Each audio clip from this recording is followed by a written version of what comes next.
Hey everyone, it is Jim and Nikki, and we are keeping it real. Hi Jim, Hi, how's Nikki. Good afternoon, everybody. how are you doing on this gorgeous, wet, rainy Pacific Northwestern day? I know but we had a really nice one the other day, and it. Oh, we So did. we're kayak enthusiasts, so we're waiting for that. Yes, we are. So we're going to go ahead and kind of review a little bit what we talked about last time. So last time we were talking about we were going to come under contract. So it's before you got in contract, you're out looking for your house. You finally found the house, and some of the things that we could negotiate on for us brokers, at least on your behalf as a buyer. So we talked about, um, you know, you can negotiate on price, you can negotiate on timelines, you can negotiate on how much earnest money you want to put down, you can negotiate on some of the concessions being paid for. So we talked about that a lot of time, or that last time. And this time we're actually moving ahead, and we're going to go ahead and talk about what happens the minute you go under contract. And what does that mean when we go under contract, Jim? Oh, that means when it's signed around, you've presented an offer to the seller, and they agree. Even if you have some contingencies, you might, however you presented it, but it comes to the place where they finally accepted it all, signs it, and now we're in a legal binding contract. Right. We are in a legally binding contract. And so we do have Carrie Selby with Fairway Independent Mortgage joining us today. Hi, Carrie. Thank you for joining us again. It's always a pleasure to have you. I'm Hi, back, and it Carrie. looks like you're in Hawaii. I wish I was in Hawaii with warm weather. This is in Hawaii. This is actually, it's in Los Cabos. And actually, I actually Oh, was very lucky enough to go here. It's the one and only Palmilla. It's beautiful. looks But gorgeous. I got to go on a vacation one time there, and yeah, I found a picture. And I said, yes, that's what I want to do today. I want to pretend I'm somewhere warm because it's so rainy and wet and cold, and I have not been able to get warm. Perfect. So we're talking about what happens when we're under contract, and as Jim just explained, um, once you're under contract, you are in a legally binding contract. So there's things that you have to do, and if you don't do them, then you can breach the contract. So if you breach the contract, you could have your earnest money taken away. You could get sued. So it's really, really important that once you're under contract, that you are meeting deadlines, and also responding to your team, because there's a lot of different once a contract happens, there's a lot of different moving parts that has to happen. You've got your title and escrow, which is one of them, and they're going to be sending information. They need to verify who the players of the game are, and that means the buyers and sellers, and make sure everybody's legit. And so they're going to be sending out requests to verify personal information, and you need to respond to them. And if you wait, that could push your closing back date.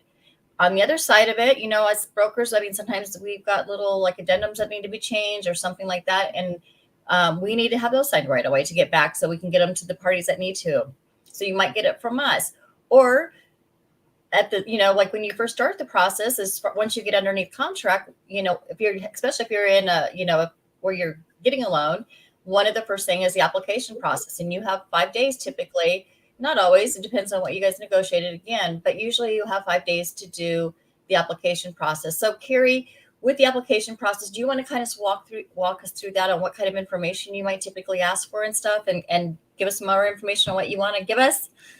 Absolutely. And, if we're doing things right, then we're going to have all of this stuff done up front, honestly, because before you go out shopping, you want to know how much you are pre-approved for. So if things are going on the right course, then you're definitely going to have your pre-approval done. So we're going to have all of these documents and everything. It's just keeping everything updated throughout the file.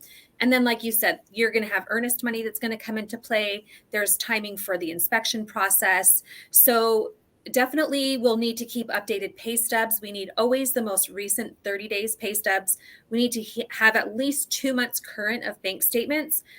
When you get your earnest money and it gets cashed, we're going to ask you for another bank statement, because we need to see the source of where those funds are coming from and that they've actually cleared your account. So we're going to ask for a check of either the money order or the wire that you sent to escrow, and a copy of your bank statement showing those things coming out of your account as well. Perfect. Thank you. That's very helpful. So, like you got to keep that information, and you got to keep that information coming. You can't just go, okay, I gave it to you once and I'm done. So, I mean, like if you get a second request, it's like, it's not like somebody just saying, hey, I'm sending you the duplicate email. It's like, no, it's a second request. You need to give this information. And Exactly. what happens if they don't do that? I mean, like what happens if they blow it off, or, I mean, because I know a lot of times, we get ghosted sometimes, not usually, but you know what I mean? Most people are on it, but sometimes they'll just be like, oh, I went on vacation or I did this. And, it's like a week or two later and I know we're frantically calling them, trying to get the information, but what happens if they don't do stuff like that? What could happen? I mean, how does that affect underwriting? I guess is what I'm trying to ask. It can certainly delay your closing. There is a process. Once I receive a signed around contract, my team and I are going to go to work for you. We're going to have disclosures out within the first 48 hours, and that will go over all of the details of the loan, the property. We're going to talk to title and escrow and order the title to make sure that there are no encroachments on the title, that the report is clean. We need wire instructions from the escrow department. So we're really doing a lot of work behind the scenes. We're going to ask you for your homeowner's insurance policy. We don't need the bound policy. We're going to reach out to the insurance company and get that for you. We just need you to talk to them, get a quote, and bind that policy so we can give them all of our information, because they're going to ask for loan numbers, start dates, our mortgagee clause. So that's all stuff that you're not going to know. So we definitely will do that for you. But we want to have that file in our hands for no more than 72 hours before we're getting the disclosure signed. And then we can get everything ready to our processor. And from there, our processor is going to submit it to underwriting. And we want a decision, some type of approval from our underwriter within the first week of being under contract, so we can keep our timeline really tight to make sure we have an on-time closing. Yeah, from our end, it's so important to hear that. Yeah, no, I mean, even if there's a condition or so, because then you just have to your buyer has to supply a couple things, or that there's a little thing you need to do, but you know what you need to work on. Whether it's like you guys are totally good to go, can't wait, you're going to be closing on time, or hey, there is a little bit of a glitch and we need to get this information to make this happen. So. And sometimes the underwriter is going to come back and say that there's a condition that they need because it's a requirement of the loan type, or there might be, a time on your pay stub that you didn't work a full 40 hours. So they're going to want an explanation of why. So there's just little things like that the underwriter could condition for. We definitely want to make sure we have time to get those conditions in and get them cleared. And we're also ordering the appraisal, which I know you were touching on as well. Those can sometimes take, during the busy times, they were taking 2 and 3 weeks to come back. They do. We're not seeing that now. We're seeing about 7 to 10 day turnaround. That's not always normal though. Yeah. So, I mean, like I said, there's a lot of moving parts, and and we try to make it look so easy. I know everybody goes, the easiest job of your real estate broker. It's like, no. We're in the back trying to manage all this stuff and make it all happen. Jim, for instance, like with your buyers, how do you organize yourself? What do you do? I mean, like, how do you work with your buyers? Well, this a good question. I was going to mention this because when a few years ago, when Niki actually sold me my house, she sent me a timeline, and didn't only just send me the timeline, but almost every day I got a little note. Have you done this, or have you done that? I think that comes from having 6 kids. But it was very, very helpful. And I've adopted that myself because it was very, very helpful as a buyer to know what I needed to get done. And if there was something, and she was right on top of it. So there's things, Carrie, that you're asking for, but there's things that your realtor too can be right on top of. And that's why actually I went with the company that we did, was she was so on top of it and so organized, and it made it very, very easy for me. But it's also extremely important. I mean, we're coming down the home stretch. It's like you're rounding third base coming home, and everything needs to flow and come together. And so just organization and communication. There's always that glitch though, and like you said, you just never know. But usually they're pretty solvable, and usually it just takes all of us working together to do it. And I was asked a long time ago, it's like, well, are you working? I mean, like, I'll refer a lender out. I mean, especially because I've got some lenders I love, and that I know they're on top of it. And Carrie's one of those, and it's because she communicates. She keeps me notified of what's going on. I mean, she doesn't tell me my buyers all their financial information. I don't want to know it. but she does, but she is very good about communicating, say, this is, we have this glitch come up there. They need to get this information. Can you reach out to them to do that? And that's where we really work together. And we really make things happen because, again, that timeline is so important and making sure that stuff is done. So if I can, Nikki, mention this too, that in this whole process, I think for a realtor, it's important to build a team. Carrie is a part of that team on the lending side, but there's the inspectors, the appraisers, the plumbers, the electricians, all the people that could play a part in this, and they need to be available. And so we as realtors work on building a team. This isn't just a realtor, it's the whole team that we build around us that is important at this time, at the closing time. Exactly. 100%. I call you guys my real estate partners because we have to work together to get it closed on time. We're working with such a short time frame, 30 days to loan somebody $400,000. That's a big feat. So as long as everybody's working in conjunction with one another, and you as a borrower are providing information in a timely manner, we're going to be able to stay very easily within our time frame. So we've been talking a lot about time and signing things on time and getting things done on time. But there's also some other things that buyers can do or not do that can really, really, really, really mess up a transaction.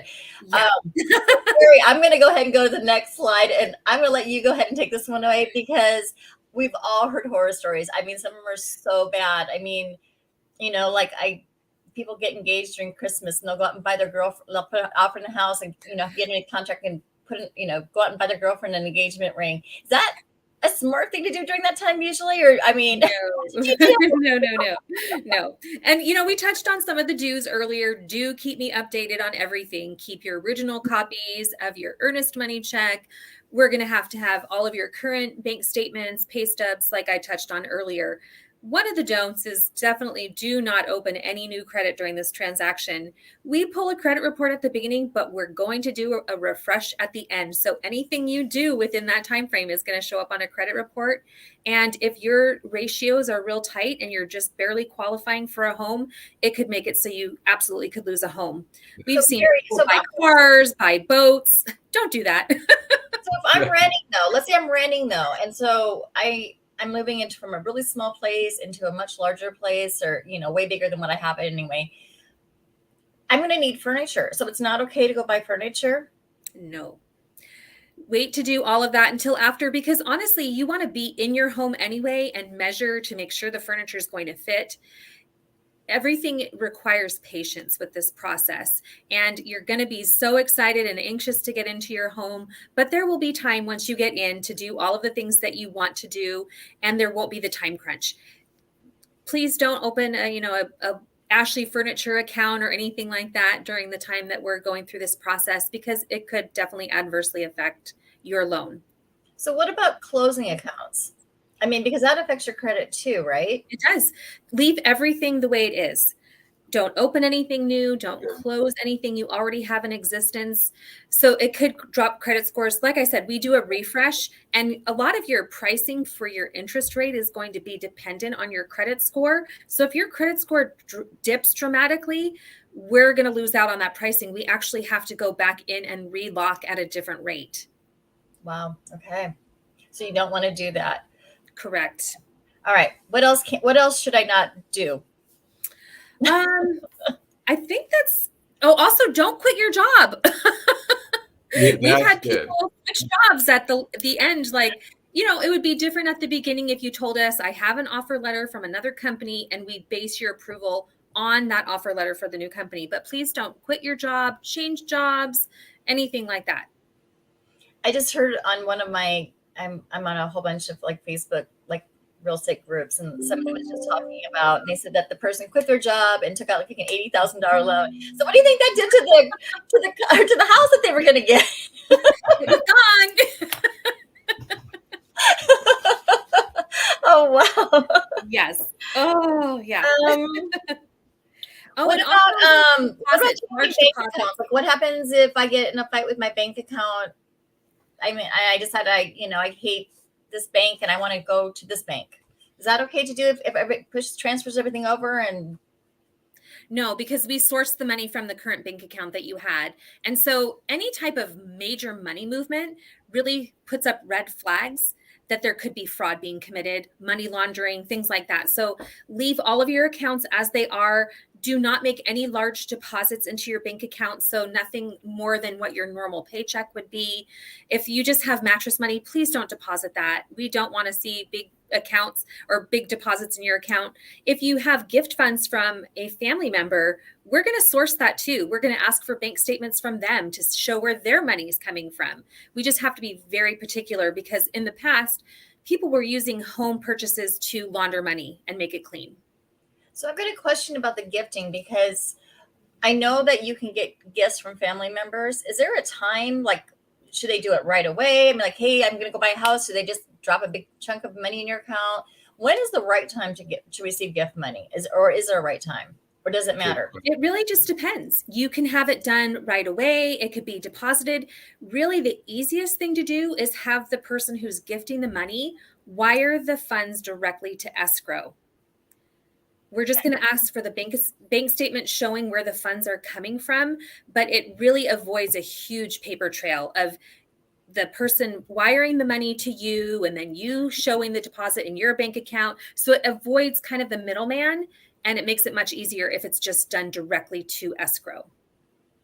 Okay. And if there are excess funds, you're going to get a refund at the end. Okay. What happens if somebody needs you to co-sign on a loan? Like, let's say, like I'm going to go buy a new house tomorrow. I'm under contract. Everything's going well. And then my son comes up and says, Mom, my car broke and I need a new car. Can I do that? No No. new debt. Because even though you are not opening it in just your name, you are still legally obligated for that payment. So if you already are a co-signer on something, say your child needed you to co-sign several years ago, but they've been making those payments solely, we just need to prove that your child is in fact making every single one of those payments by providing cancel checks, bank statements from them, anything like that. Okay. So I got one more question for you. Yeah. So let's say that I'm very, very well qualified, right? So maybe I'm not spending as much as I could. So it really maybe won't affect. I mean, there's times you can still do some of that stuff, but what would be your best advice if you have any questions about when to do it, when you can or can't do it? Because I mean, normally we're saying you can't do it. Just don't do it because it changes so much stuff. But I know I've heard that there are times where people have been able to do stuff like that. So what would Well, absolutely. If you have the money in the bank and making sure that you continue to keep your down payment and closing costs in a bank account, they're not going to nickel and dime every single expense that you have.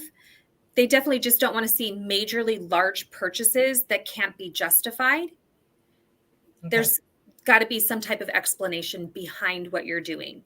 If you do have the funds and you are purchasing a new refrigerator and washer and dryer for your home, that's a normal expense. We're just asking you not to use credit, open new credit in order to buy those, or even run up your current credit card and make your balances higher, which could then make your monthly payment higher and affect your debt to income ratios. So if you have any questions, you should always call your lender. I always say anything has to do with lending, call your lender, talk to your lender about it, because they will tell you, oh God, don't do that. Or, yeah, you could probably do it, but do it this way, not that way. Oh, so. Seriously. I had one of my clients who was building a home. So the process was like 10 months long. She moved to a new place from overseas and needed a car. She had me on the phone with the car dealership talking about how they're pulling her credit, what she's qualified for, what payment she would actually be able to afford. So definitely call me. I'm happy to answer any questions. I'd never want to put you into a situation that is going to make you so you no longer qualify for your loan. Perfect. Okay. So that's all I have for today on this. I know that we're going to bring in a home inspector hopefully next week, and then an appraiser the following week. I would like to get a title and escrow person. So if you're a title and escrow person that I know watching this, if you want to volunteer, you know who reach out to. So we're going to go through those in the next couple weeks. As far as the end of the process, so I'm kind of going back here, tracking just a little bit though. So like I said, we're going to go into some of the appraisal parts and the home inspection, which is kind of in the midst of all that too. Do you want to talk a little bit about like what does an underwriter do? I mean, like when they get there, like, let's talk about that. Cause I think that was kind of like my last point for today is like, just, you're getting on all the information and then the underwriters you go through the processing and they say, okay, everything looks good. And then you give it to the underwriter. This is my understanding, right? Mm-hmm. Correct me if I'm wrong. Then it gets to the underwriter and then the underwriter is going through and making sure that there's no other conditions, right? Yes. So every single loan type is going to have different criteria for qualifying. And so the underwriter is really going through all of the documentation that we have provided. They're combing through your bank statements, making sure that there aren't those, big deposits. They're rechecking everything that we do, but they're also making sure that we meet all of the loan criteria for whichever loan program you specifically have. Perfect. So we'll leave it at there and then we'll go through the other little parts in between kind of, but with other pieces and stuff. And then we'll tie it all together up in about 4 weeks. Before we let you go today, Carrie, one quick question. Yes. How are rates doing right now? I keep hearing some good news, I think, out there. And I know I've gotten a lot more calls lately. So. Yeah, today was actually a pretty good day in the market. And there's a level that we're just waiting for it to hit below that level. And that's really going to open things up. It's called the Fibonacci level. And we're so close. We're so close today to actually falling beneath that. What does that mean? Number that we need. It's called Fibonacci. I know. What does it mean exactly? It means that once that happens, then we're going to definitely see a decrease in rates because we kind of touched last week on how the 30-year mortgage-backed securities and then the 10-year both correlate with one another. The numbers were really good, but they're telling us circle May 10th on the calendar because May 10th, the CMI numbers that are going to come out or CPI numbers that are coming out are really going to determine whether those rates are going to drop as significantly as we are predicting them to. So May 10th is a huge day of, that predictor. All right. So circle calendars, guys. Carrie, thank you so much. I want to be respectful of your time because I know you've got another meeting to go to. Yes, thank you so much for joining us. It's been a pleasure as always. Yeah. Thank you, Carrie. And hopefully we'll see you back next week and you can give us another update and say hi to Scott, who's going to be doing our home inspection thing. So great. Well, thanks again for having me. I always have a great time. Great. Thank you, everybody, for joining Keeping It Real with Niki and Jim. It's been a pleasure. Thank you. Bye. Bye. Bye-bye.